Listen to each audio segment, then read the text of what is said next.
Namaste. My name is Rao Sandeep Yadav. I am founder of Coherent Lab and Fictionar. So welcome back to my video. आज का जो video है it's all about fantasy app development. बहुत सारे लोग हैं मेरे पास, हिंदुस्तान से अलग अलग कोने से बहुत सारी इंक्वायरीज आती हैं. We are India's number 1 fantasy app development company. आप गूगल पे डालेंगे fantasy app development company, you will find coherent lab at the very first page among top companies. So मेरे पास बहुत सारी इंक्वायरीज आती हैं. आज का जो वीडियो है बहुत इंटरेस्टिंग होने वाला है क्योंकि मैं वो सारी चीज़ें डिस्कशन करना चाहता हूं जो बहुत सारे बिजनेसमैन इस कैटेगरी में, इस इंडस्ट्री में बिजनेस करना चाहते हैं. तो सबसे पहले तो मैं ये बताना चाहूँगा कि अगर आपको लगता है कि 2 लाख में, 4 लाख में, 5 लाख में, इवन 10 लाख में अगर ये प्रोडक्ट बन के रेडी हो जाएगा तो आप बिल्कुल गलत सोचते हैं. आपको लगता है कि कहीं से एक रेडीमेड प्रोडक्ट लिया, उस रेडीमेड प्रोडक्ट को 5 लाख में, 3 लाख में, 7 लाख में, जितने भी में आप अगर आप रेडीमेड प्रोडक्ट ले रहे हो, क्योंकि प्रोडक्ट का मतलब है यहाँ पे 3 प्रोडक्ट हैं. मोबाइल एप्लीकेशन एक है, एंड्रॉयड एप्लीकेशन एक है, एंड द अबाउट 60% एडमिन एक चीज है. अगर आप 10 लाख से नीचे या 5 लाख में, 6 लाख में अगर ये रेडीमेड प्रोडक्ट ले रहे हो तो आप बिल्कुल गलत अप्रोच में हो. क्योंकि सिंपल सी बात है, ये लाखों करोड़ों का गेम है. आपको लगता है कि अगर 2, 3, 4 लाख के प्रोडक्ट से आप बहुत लंबी रेस खेल सकते हो. बिल्कुल नहीं खेल सकते हो. हम लोगों ने बहुत बड़े लेवल की एप्लीकेशंस बनाई हैं और हमें पता है कि हमें कहाँ कहाँ क्या क्या चैलेंजेस आता है. सबसे इंपॉर्टेंट है प्रोडक्ट डेवलप करना. इंपॉर्टेंट है, लेकिन प्रोडक्ट डेवलप करने में कभी भी ये जोर नहीं आता है. प्रोडक्ट डेवलप करने के बाद ऑपरेशन में जब हम जाते हैं तो सबसे ज़्यादा हमारा जो चैलेंजेस आते हैं वो यहीं आते हैं. अब सबसे बड़ी चीज़ जो हम थ्रू आउट द एप्लीकेशन बनाते हैं तो उसमें यही रहता है कि इनिशियल लेवल पे क्लाइंट बोलता है कि भाई मुझे सर्वर की कॉस्ट ज़्यादा नहीं चाहिए, 8, 10, 15 जब जहाँ तक आप कर सकते हो आप करो. जैसे ही हम सर्वर की कॉस्ट 5, 10 हज़ार, 15 हज़ार तक जाते हैं तो ये जो सर्वर की कॉस्ट होती है ये बहुत ज़्यादा नहीं होती है. क्योंकि 2 तरह के एप्लीकेशन होते हैं. एक वो ऐप या मोबाइल हो जहां पे एक टाइम पे यूजर्स आते नहीं हो, तो वहां पे हम 8, 10 हज़ार का या 15 हज़ार तक का सर्वर भी अगर यूज करेंगे तो आपका काम चल जाएगा.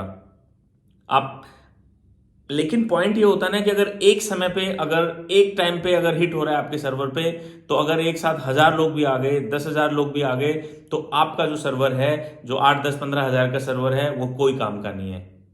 क्योंकि आपको ये समझना पड़ेगा कि ये जो प्रोडक्ट है ये बहुत ही हल्का प्रोडक्ट नहीं है, ये बहुत कॉम्प्लेक्स प्रोडक्ट है.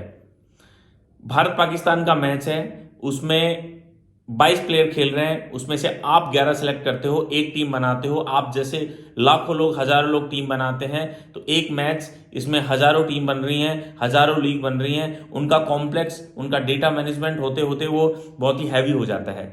और एक टाइम पे जब सर्वर पे हिट पड़ता है तो बहुत सारी क्वेरीज चलती हैं, बहुत सारे डेटा के साथ खेलना पड़ता है, तो वहाँ पे सर्वर स्टक हो जाता है.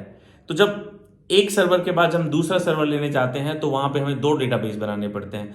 फिर जैसे जैसे सर्वर बढ़ाएंगे, नंबर ऑफ सर्वर्स बढ़ाते जाएंगे, उसी हिसाब से नंबर ऑफ डेटाबेस भी बनाते जाएंगे. और हर सर्वर के बाद हमें कोड ऑप्टिमाइज करना पड़ता है, कोड एनहेंस करना पड़ता है. और ये सारी चीजें होते होते आपको लगातार आपको इस पर डेवलपमेंट करना होता है. आपको लगता है कि आपने 15 लाख रुपए दिए हैं, आपने पूरा ऐप बना के रेडी कर दिया है और ये फाइनल है. नहीं है, बिल्कुल गलत अप्रोच है. कभी भी फाइनल नहीं है. प्रोडक्ट जिस दिन नया अनाउंसमेंट बंद हो गया उस दिन प्रोडक्ट डाउन. तो ये हमें सोच के चलना पड़ेगा कि हम अगर इस इंडस्ट्री में जा रहे हैं तो ये हमारा माइंड ओपन होना पड़ेगा कि हम रेडीमेड एप्लीकेशंस को खरीद के आ रहे हैं. मैं गारंटी से बोल रहा हूं, हम हमारा पैसा डस्टबिन में डालने आ रहे हैं. सीरियसली अगर इस बिजनेस में आना है तो हमें एक नए अप्रोच और नए विजन के साथ आना पड़ेगा. हमारा जो अप्रोच है वो बहुत लंबा होना चाहिए. प्रोडक्ट बनना एक चीज है, ओवर द टाइम उस प्रोडक्ट का मैच्योर होना दूसरी चीज है. ओवर द पीरियड उस प्रोडक्ट के साथ जब हम आगे बढ़ते हैं तो चैलेंजेस आते हैं, रियल टाइम इश्यूज आएंगे, बहुत सारे इश्यूज आएंगे एप्लीकेशन में, उसको ठीक करना एक बात है. सर्वर एंड पे बहुत सारे चैलेंजेस आएंगे, उनको ठीक करना दूसरी बात है. इसी तरीके से हमारे पास बाकी सेगमेंट्स में भी इश्यूज आते जाएंगे। इन सब को हम ठीक करते जाएंगे, आगे बढ़ते जाएंगे। तो पहला पॉइंट है कि अगर रेडीमेड हम लेके चल रहे हैं, एक 5-7 लाख का प्रोजेक्ट लेके चल रहे हैं, वो आगे सस्टेन नहीं कर पाएगा।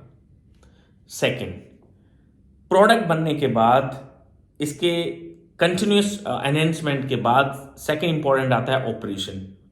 हमें पहले से प्लान करके चलना पड़ेगा कि किस तरीके से हम लीग मैनेजमेंट, किस तरीके से हम विड्रॉल मैनेजमेंट, किस तरीके से बाकी की सारी चीज़ों को मैनेज करना है, किस तरीके से हमें इन सारी चीज़ों को मैनेज करते हुए चलना है। तो हमारे पास एक प्रॉपर टीम होनी चाहिए जो हमारा सपोर्ट संभाले, जो हमारा एडमिन संभाले, जो हमारे पूरे सिस्टम को मैनेज करके चले। और ये जब चीज़ें होती हैं तब जाके एक सिस्टमेटिक ढंग से ये बिजनेस चलता है। तो मेरा कहने का मतलब यही है कि प्रोडक्ट बनना, एनहेंसमेंट, तो इसके लिए हमें पहले से तैयार होना पड़ेगा। तो ऐसा नहीं है कि हम इस बिजनेस में आ रहे हैं तो हमने थोड़ा बहुत जो सेविंग किया है वो लगाया और फिर बैठ के देख रहे हैं। Development, enhancement, and then operation, and then most important part is marketing. How we are going to promote this product in market. Referrals कितने दे रहे हैं, किस तरीके से दे रहे हैं, कहाँ दे रहे हैं, किस तरीके से ब्रांड विजुअलाइजेशन कर रहे हैं। तो ये सारी चीज़ों के लिए हमें पैसा चाहिए होगा और ये पैसा लगातार चाहिएगा। 1 से 1.5 साल तक ये लगातार चाहिएगा। 1 से 1.5 साल में प्रोडक्ट मैच्योर होगा। 1 से 1.5 साल में जाके प्रोडक्ट एनहेंस होगा। 1 से 1.5 साल में जाके प्रोडक्ट का कॉन्फिडेंस आएगा, प्रोडक्ट का एक ब्रांड वैल्यू बनेगा। And then there would be user, there are so many users, and तब जाके इस प्रोडक्ट का ग्रोथ आएगा। तो ये बहुत सारी चीजें हैं इस इंडस्ट्री में। तो इन सारी चीजों को मैं आपसे विस्तार से बताना चाह रहा था। इसके अलावा भी बहुत सारी चीजें हैं। आपको अगर इस इंडस्ट्री में आना है, आपको अगर इस बिजनेस में आना है, आपके पास किसी भी लेवल का कोई क्वेश्चन है, किसी भी लेवल की कोई क्वेरी है, इस बिजनेस को कैसे शुरू किया जाए, फैंटेसी ऐप कैसे बनेगी, क्या कोस्टिंग होनी चाहिए, सर्वर को लेके क्या करना चाहिए, ऑपरेशन को लेके क्या करना चाहिए, मार्केटिंग को लेके क्या करना चाहिए, किस तरीके से हम किस अप्रोच के साथ जाना चाहिए, कब जाना चाहिए, कैसे जाना चाहिए, कोई भी सवाल आपका है, I am here. I am here to add value. I am here to build brands. Coherent lab brands बनाती है एंड हमारा ऑब्जेक्टिव ही एड वैल्यू, कोर वैल्यू है। Because this is what exactly business is. जब हम as a partner काम करते हैं, जब हम एज ए कंसल्टेंट काम करते हैं, तब जाके बिजनेसेस एक्चुअल में मैच्योर होते हैं और बिजनेस एक्चुअल में ब्रांड बनते हैं। सो हम A to Z हेल्प करते हैं, from designing, development, QA, maintenance, operation, everywhere. So future entrepreneurs जो इस बिजनेस में आना चाहते हैं, please connect with me. I will help you out in any aspect and let's build something together. Let's make magic. Thank you.